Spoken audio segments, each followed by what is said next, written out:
在恐龍統治陸地之前的2億年，海洋已經是一個修羅場。如果你穿越回3.6億年前的泥盆紀海洋，你會發現這裡沒有安靜的角落。我們習慣認為鯊魚是完美的殺手，演化的頂點，但在那個時代，鯊魚只是獵物。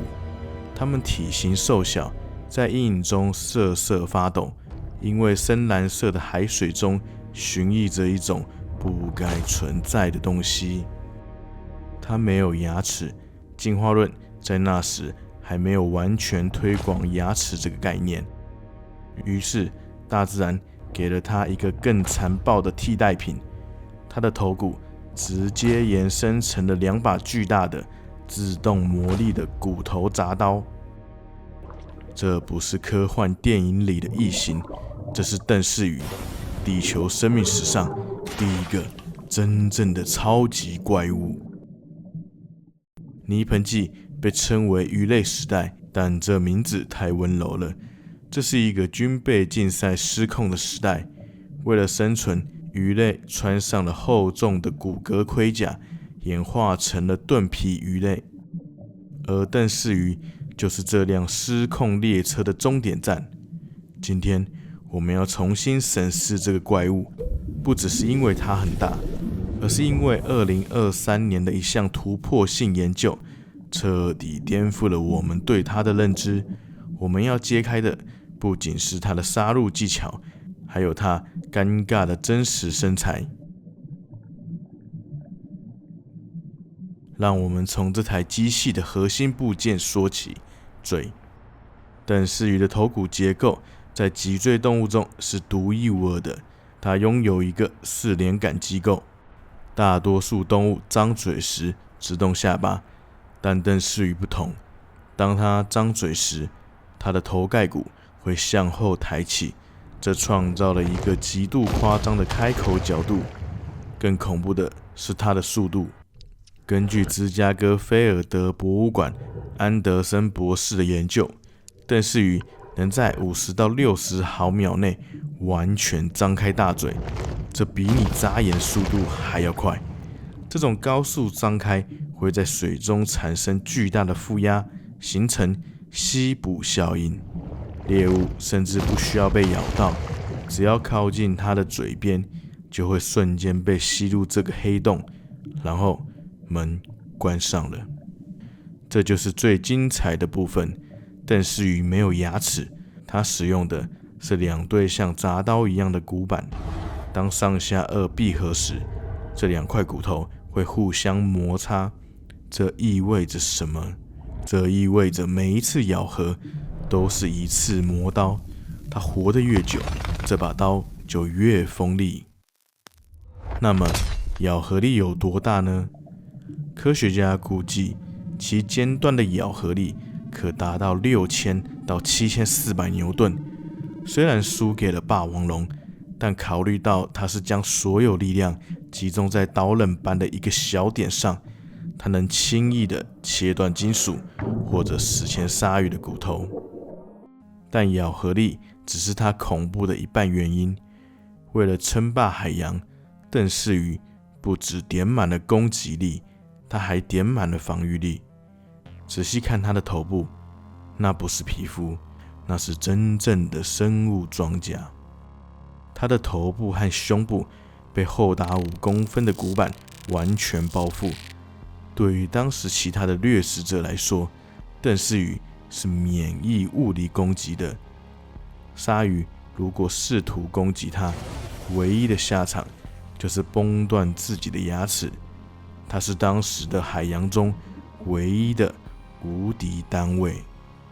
你可能會想，穿着這麼厚的盔甲，動作一定很僵硬吧？錯了，這就是鄧氏魚最不科學的地方。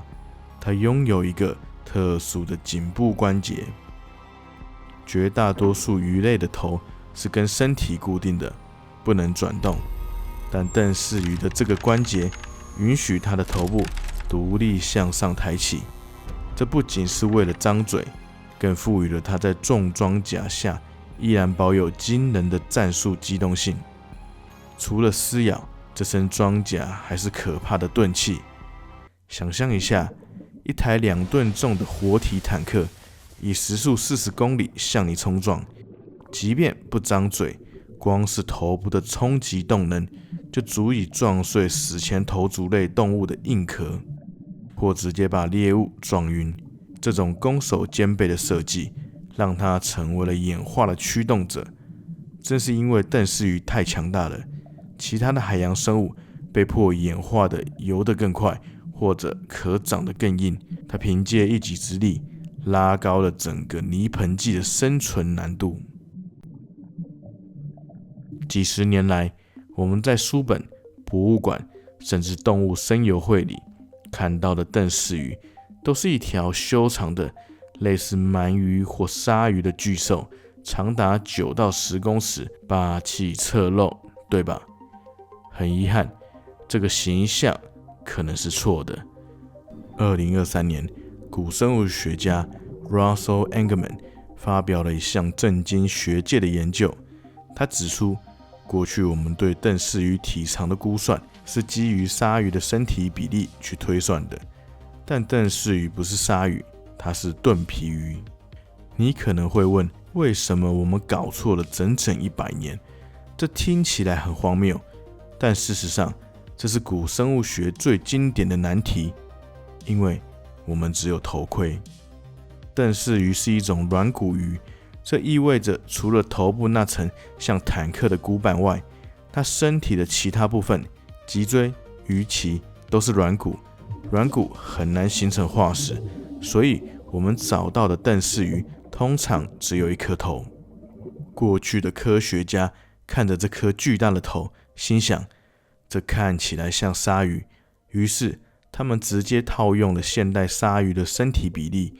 如果你把一顆大白鯊的頭放大到鄧氏魚的大小，按照比例，身體就會拉長到10公尺，這就是巨型鰻魚形象的由來。但 Russell Engelman 發現了一個破綻，他使用了一種叫做眼眶腮蓋骨長度 OOL 的測量標準。簡單來說，就是從眼睛到腮蓋後緣的距離，這是一個決定魚類頭身比例的黃金密碼。他測量了數百種現代魚類和已知完整身體的盾皮魚，結果發現鯊魚的數據跟盾皮魚完全對不上。如果鄧氏魚真的有10公尺長，那它的頭部比例在生物力學上是不合理的，它的頭會小得無法支撐那樣的身體。根據新的算法， Engelman 發現鄧氏魚其實短得多，它可能只有3到4公尺長。等一下，先別急着失望，雖然變短了，但它變寬了。它不是一條長鰻魚，它更像是一顆憤怒的重裝甲的鮪魚。以前我們以為它是行動緩慢的深海巨人，但這個新發現告訴我們，它是一顆超級炮彈。雖然體長縮短到4公尺左右，但體重依然高達1到2噸。想象一下，一台裝滿炸藥的 Mini Cooper 向你衝過來，那比一台緩慢的公車更可怕。這就是科學迷人的地方，它不害怕承認錯誤。這項2023年的研究修正了我們100年來的誤解，讓我們看見了這種生物真實的樣子。一個為了戰鬥而設計的緊湊型殺戮機器。這樣一台完美的殺戮機器有什麼天敵嗎？答案是有的，他們的天敵就是他們自己。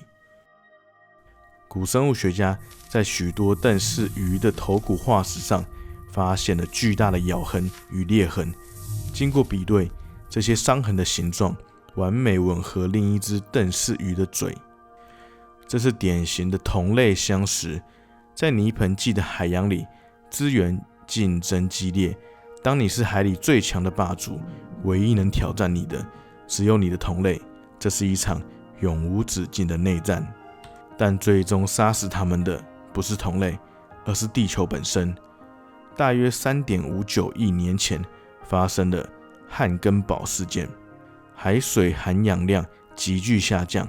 對於這種高耗能、大體型的重裝甲怪物來說，這是致命的。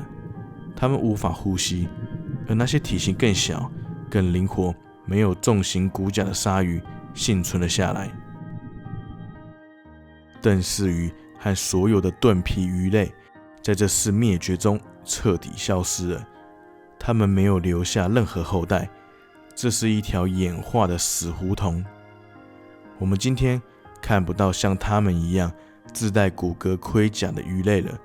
為了速度，現代魚類選擇了輕量化，但是每當我們凝視博物館裡頭那個猙獰的頭骨，我們依然能夠感受到來自3.6億年前的壓迫感。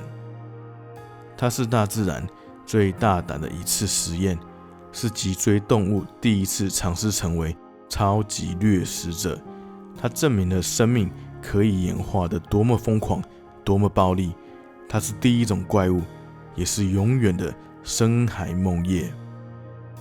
你覺得如果鄧氏魚活到現在，海洋會變成什麼樣子？歡迎在下方留言。